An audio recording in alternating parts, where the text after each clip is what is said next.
So let me start now. I'll start with a couplet from Rahim. Rahiman pani rakhiye, bin pani sab soon, pani gaye na ugre, muti manus chun. Someone said water is a lecture of life. Someone says that Jal Hi Jeevan hai. Someone said already that without water, there cannot be any life on this earth or any planet. That's true.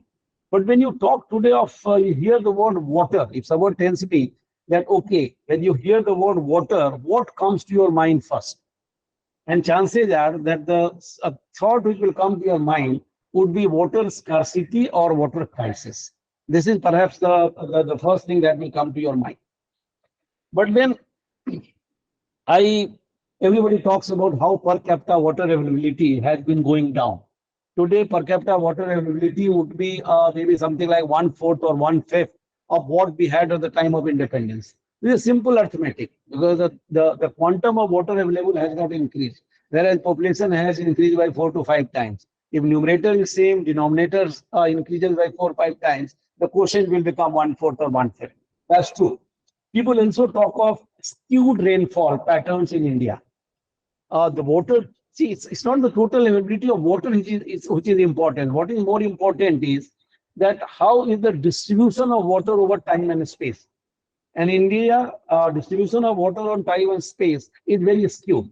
You know, there are areas where you get more than 5,000 millimeter rainfall, even a 10,000 millimeter of rainfall. You hear Cherrapunji and the likes.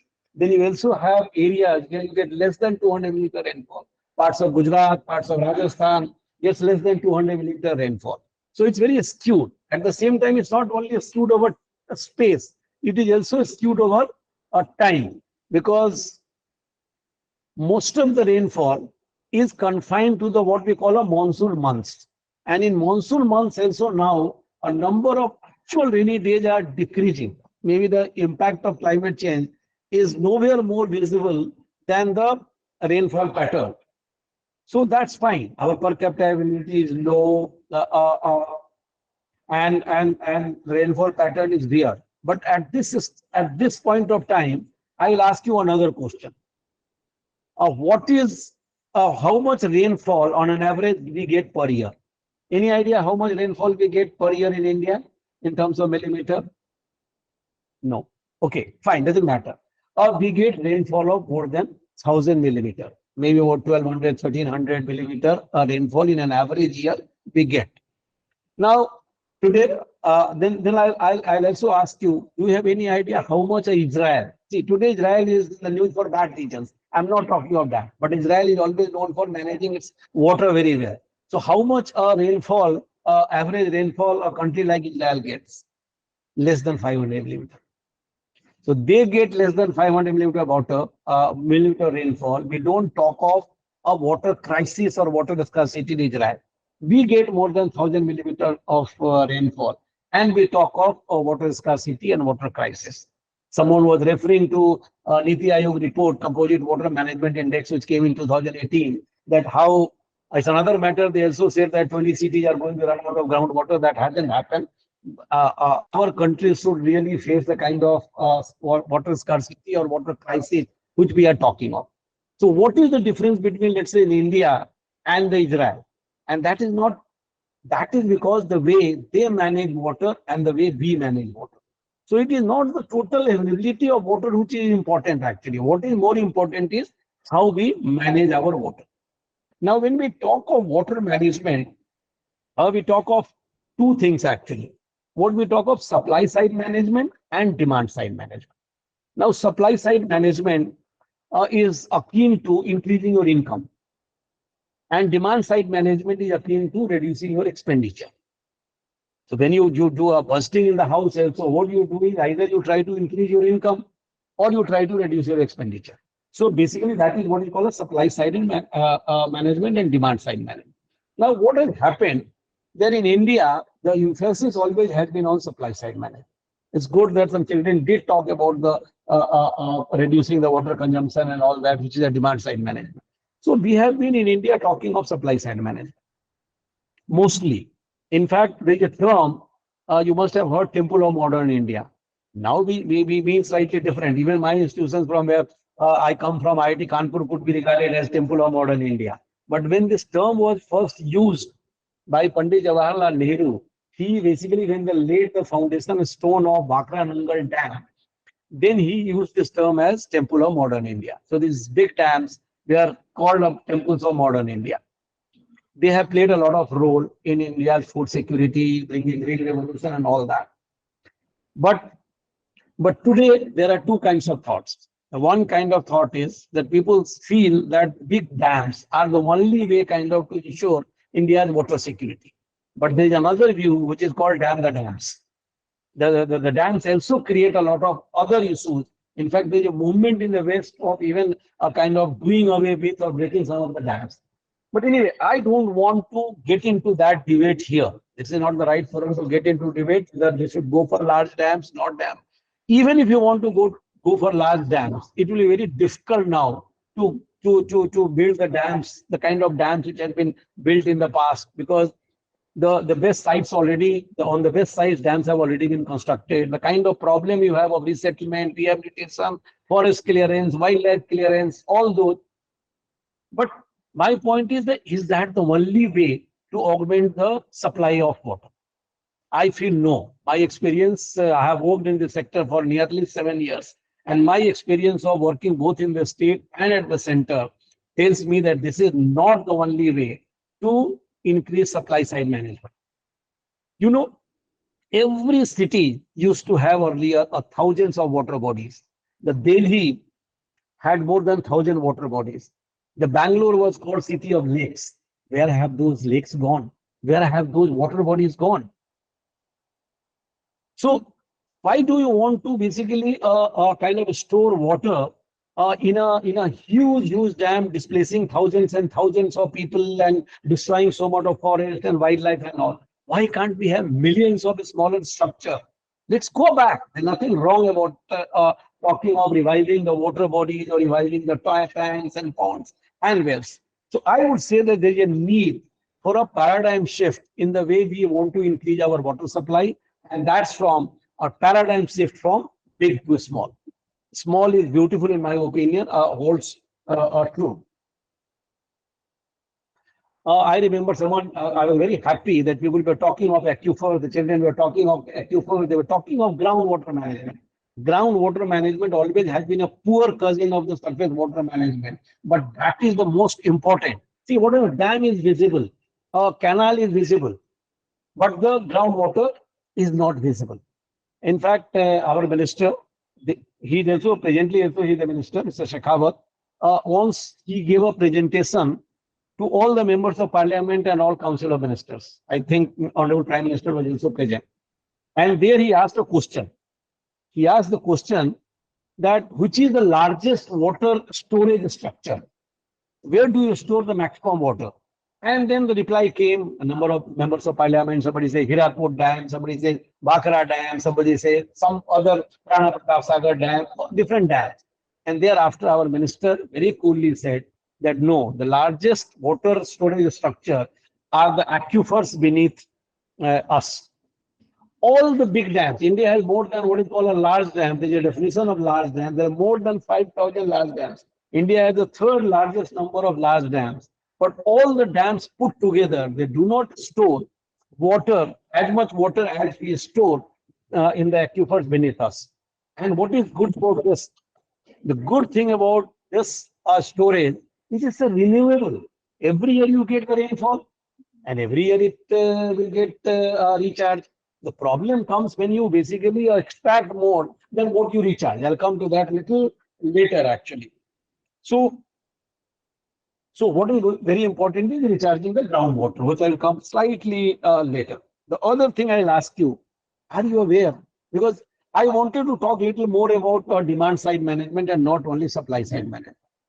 Generally, per capita consumption of water in a city which has a municipal water supply, the norm is something like 135 liters per capita per day. And in some areas, like till sometimes back, I and Pawan used to stay in the same colony, a colony, Utiwa colony. And I'm sure that in South Delhi, the consumption per capita per day is something like 500 to 600 liters per day. Do we really need that kind of water? We all talk of carbon footprints. Everybody wants to reduce carbon footprints. Unfortunate part is not many people talk of water footprints. The morning cup of coffee, which many of us have, has a carbon water footprints of 140 liters. A cotton shirt has a water footprints of 2,700 liters. One pair of leather shoes has a water footprints of 8,000 liters. So these are the kind of water footprints. There is a need to know what is kind of water footprints and how do we reduce the water footprints. Fine, we need food, and to ensure food security, you need water. In India, 89%, some people say 70, 80%, actually the real data is something like 89% of the total fresh water goes into agriculture. So that's what we do. See, a lot of people will talk of, paddy is a water guzzler crop. I say paddy is not a water guzzler crop. It is a water tolerant crop. ये पानी को tolerate कर पाता है. Maybe a maize will not tolerate the way a paddy crop will tolerate. तो ये तो वही है ना कि आपको 2 ग्लास की प्यास लगी है, आपको 4 ग्लास पानी पिला दिया जाए, तो क्या होगा भाई? आप उल्टी करोगे, आप बीमार हो जाओगे. तो हम तो ज्यादा पानी दे दे के पौधों को बीमार कर देते हैं. And that's why your productivity goes down. You know how a productivity increases when you have a drip irrigation or when you sprinkler irrigation, because you give only that quantity, optimum quantity of the water which is needed by that crop. So, and what is the water use efficiency in agriculture? It's something like 35 to 40%. That means we consume in agriculture 2.5 times more water than we really should consume. So even if you save 10% or 20% of that, I think that would be enough water for the need of everyone. Because how much IL you need, basically, even industry needs not more than even less than 10% of the total water availability we have. Do we grow crop as per the agroclimatic condition of an area? Unfortunately, no. You grow, see, the Maharashtra is known for water scarcity. The Vidarbha region, you have heard of Vidarbha region and all. And maximum sugar cane is grown in Maharashtra. We grow paddy even in Haryana and Punjab. Till 1980s, early 1980s, no paddy was being grown in Haryana and Punjab. आप देखोगे यहाँ किसी से बात करोगे तो बोलेगा मैं रोटी खा के आ रहा हूँ. If somebody goes for a lunch, he says मैं रोटी खा के आ रहा हूँ. If you go to Odisha, you go to West Bengal, you go to maybe a part of Bihar and all, मैं भात खा के आ रहा हूँ. My card is Odisha, जहाँ लोगों ने भात तो खाई के आती, भात खा के आ रहा हूँ. क्योंकि उधर का रेनफॉल पैटर्न था, बाकी चीजें थी, that was suitable for growing rice, and maybe Haryana, Punjab was suitable for growing paddy. But today we are growing differently. उसका भी कारण है. See, the farmers will grow whatever is good for them. आप उनको समझाएंगे जितना भी water conserve करो, ये करो, वो करो. In fact, there are a couple of policies. I've been a part of the government for so long, and my intention is not really to criticize the government policy, but yes, there is a need to have some policy steps actually. 2 policies I'll talk very briefly. One is the procurement policy. Everybody is very happy when you give procurement, the surplus produce should be procured from the farmers, and then it should be utilized for the poor and the public distribution system. लेकिन हम procure किस चीज को करते हैं? 3 चीज को करते हैं. Minimum support price. Somebody say नहीं, we give minimum support price for 30-40 commodities, but minimum support price has no meaning unless there is a mechanism behind it to ensure procurement. अगर मिनिमम सपोर्ट प्राइस आपने कर दिया मक्के का, मक्का कोई खरीदने वाला नहीं है, तो फिर तो जिसको जो रेट में बेचना होगा मार्केट फोर्स उसमें वो बेचेगा. There are only 3 crops, basically 2 crops really MSP works in India procurement system. One is paddy, the other is wheat, and the third is to certain extent जहाँ पे minimum regulatory prices दिए जाते हैं, that is sugarcane. So basically this procurement policy, in my opinion, is to a very large extent responsible for the kind of a cropping pattern which we see today. Of course, there have been some government interventions which there is no time to talk to. The other is free electricity or highly subsidized electricity. You go to Punjab, a farmer goes to sleep, he puts his pumps on and he goes to sleep. And whole night, the water is being pumped out. 50% of that at least gets evaporated. And as a result, where the water was available at 30 feet, 40 feet, today water is not available even at 500 feet. And time wouldn't be too far when some of the blocks in Haryana, Punjab, forget about water for irrigation, they may not get water for the for drinking water as well. So there are policy. It's another matter that perhaps the people who are sitting here and not much can be done, but some kind of a policy advocacy is required, in my opinion. And something is happening also. Today, again, you are talking in terms of superfood, or you're talking in terms of millets, or you're talking of bajra, you're talking of jowar. It's good, but government should not only procure them, but government should also kind of incentivize their growing. I would like to, rightly someone says about the water management. As I told you, the water management is extremely important. It's not only a water availability. Now, it's just two, three examples I'll just give so that those who are connected, either present here or connected, can learn little more. I don't know how many of you have heard of a village called Hibre Bazaar. Hibre Bazaar is name of a village. After this, after this function is over, you can Google whatever chat GPT or whatever you do is, you can do a Hibre Bazaar. Hibre Bazaar is a village in Ahmednagar district of Maharashtra. And Ahmednagar district is also one of the drought-prone districts of Maharashtra. Now you go to that village looks so good. Everybody has a pakka house. There are at least 50, 60 people who are millionaires in the village. The road is excellent. Everywhere you find greenery. And just go to about 50 years back, in 1970s or so, that village would look totally different. There were no pakka houses, the roads were bad, there was no greenery around, people were migrating, a lot of people have taken to the drinking. And then one man came, one man who has gone out of that village to do his education, a man called Popat Rao Pawar. The Popat Rao Pawar, after graduation, he came back to the village and he decided that let me do something for the village. And all he did was basically he worked for water. The water management, the water conservation, in the sense the tanks and ponds were innovated, wells were innovated, the crops were grown which were required to be grown, everything he did. And the entire that village story is a story of basically success story of that village is basically a success story of water management. There is a village called, again, I'll just make a mention called Laporia. Laporia village is in Rajasthan. And there was a man who had no formal education called Lakshman Singh. He invented what is called a chauka system. Chauka is just like a kind of a chokor, a gadha or trench for a water conservation. And today, not only his village, there are about 58 villages near his village. They all are water sufficient, and only because of small interventions. When I was Secretary of Water Resources, I went twice to a district called what is Banda. Banda district is in Bundelkhand region.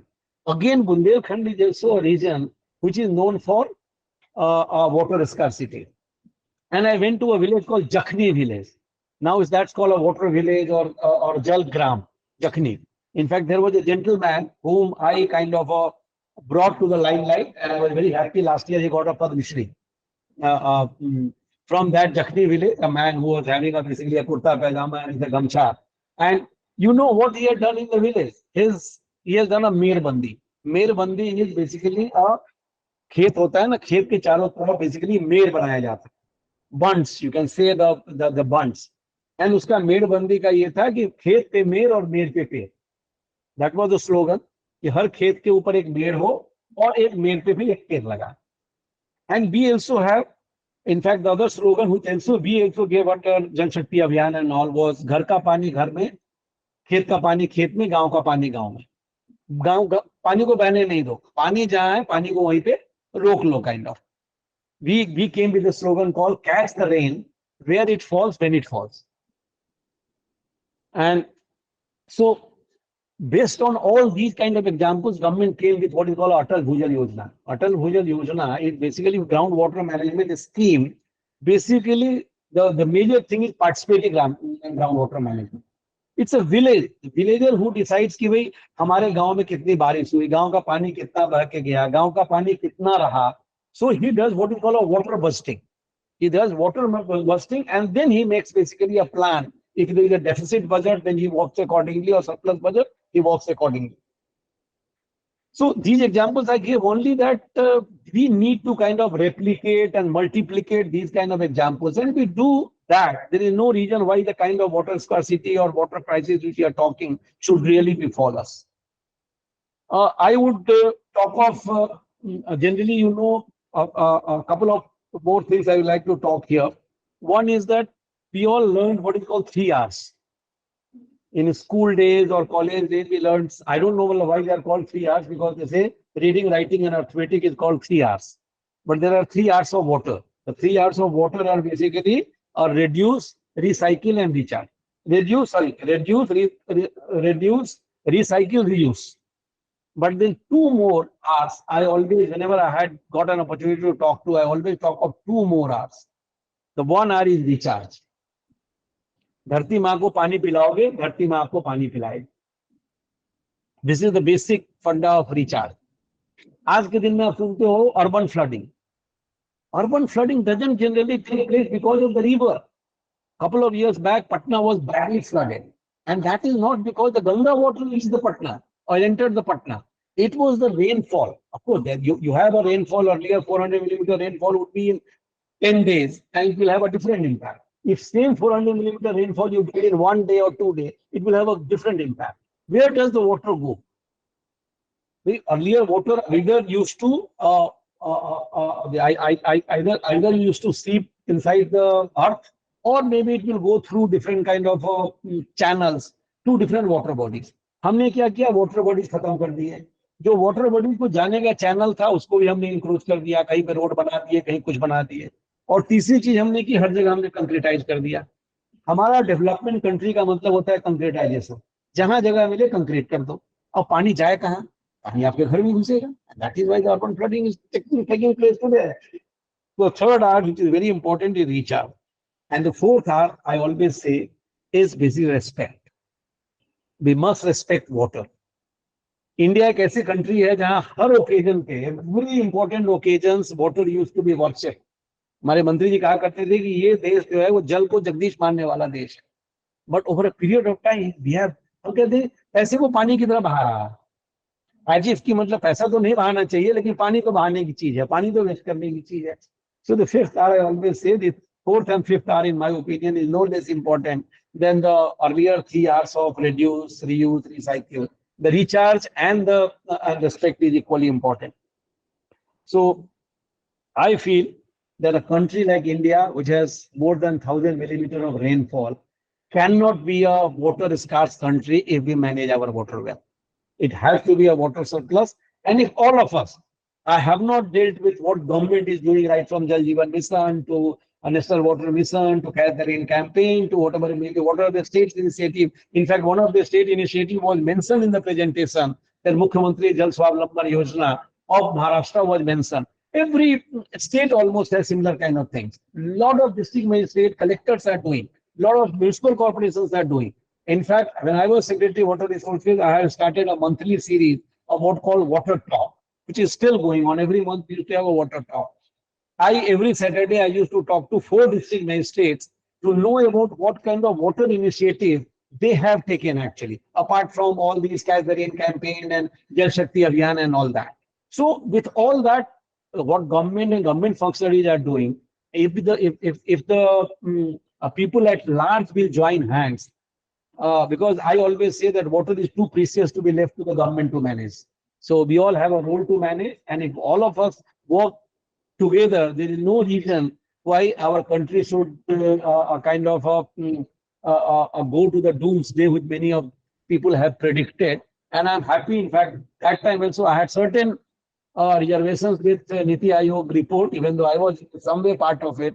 They say that 21 cities are going to run out of groundwater by 2021 or something, or 22.